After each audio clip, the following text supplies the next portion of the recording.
and he has been near this news conference held by Covington Police and has been a part of that. Joe, can you give us an update as far as what the information is right now that you know?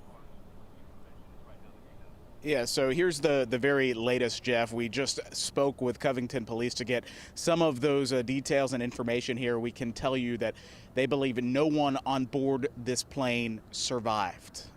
That is certainly some tragic news here this evening, but it was around 6:45 when officials say this plane left the Covington airport just about a half mile from where we're standing right now. Witnesses had reported hearing engine trouble. They noticed the plane struggling to gain altitude. That's when police say the plane veered to the right and came tumbling down about 100 yards behind us here at the General Mills plant here in Covington. This is a plant that employs hundreds of people here.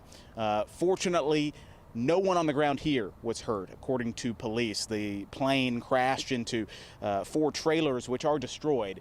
But it was an isolated area, probably a few hundred yards from where a lot of the employees here at the General Mills plant work. So that's certainly good news. This could have been a lot worse, Jeff, from what we're hearing from police. If the plane had crashed really anywhere else on the property, we could be talking more catastrophe and more devastation. But so far, that's what we know. We know it was a Cessna plane, a small plane, maybe 3 or 4 passengers, not too big of an aircraft here. But other than that, we are still working right now to identify who was on board that plane. Of course, we are going to keep working the scene on the ground here. We just saw a Red Cross truck pull into the General Mills plant. Obviously, some families here that will be grieving not only tonight but in the future. But we'll learn more and pass that information along to you at 11alive.com as well as on air here. Jeff. So, Joe, we can piece together a couple of issues here. First of all, the Covington Airport is not that far away from the General Mills plant and I-20 as well. So a Cessna, you're going to assume maybe a 2-seater, maybe not much bigger than that, given that it's leaving Covington's airport. Second part of that is if it was experiencing trouble on takeoff, it means that it had a full fuel tank, and that may be what we are seeing as far as the amount of smoke and fire that is a result of that. So again, at the time that this hit, 6:45, the assumption is that plant may have been at least relatively empty, freer of people than it might have been an hour prior. Do you agree with that? Yeah, so, I mean, obviously with a plant here, you're going to have people working at all hours of the day, right, certain shifts.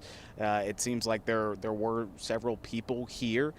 There was no order to evacuate, as far as I was told by Covington Police.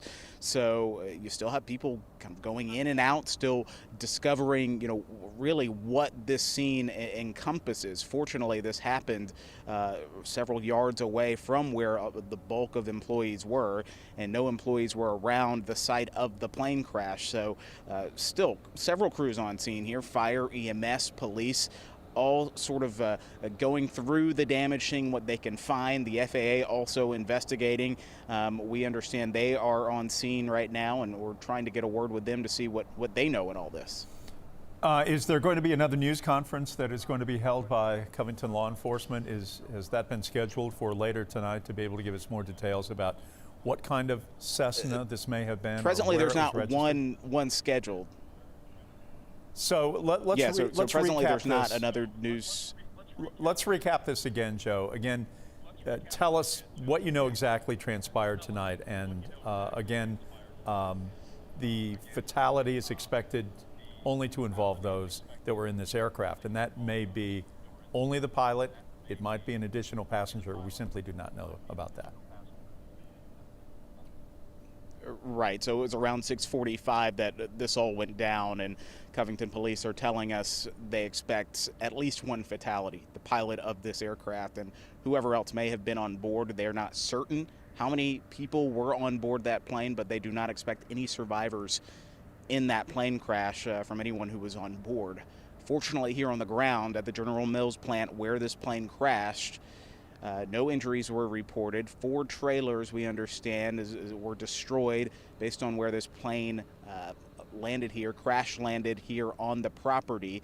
We understand there were explosions, fire reported, of course, with the aircraft having fuel on board. But other than that, no other injuries that we can speak of right now. This was a Cessna small engine aircraft, and witnesses had reported that this plane ran into trouble soon after takeoff, noticing that it was struggling to gain altitude, struggling to make it up in the air, as well as hearing engine trouble in this plane. The plane veered off and crashed about 100 yards again from where we're standing right here at the General Mills plant. Of course, we hope to learn much more in this investigation as crews continue to investigate well into the night here. It's about 9 o'clock, so hopefully we will have an update for you here within the hour or two. But for now, we'll send things back to you, Jeff. Joe, I don't know if they were able to talk about this at all, any of the law enforcement. Was the plane attempting to land, or was it in the midst of a sort of spiral or completely out of control?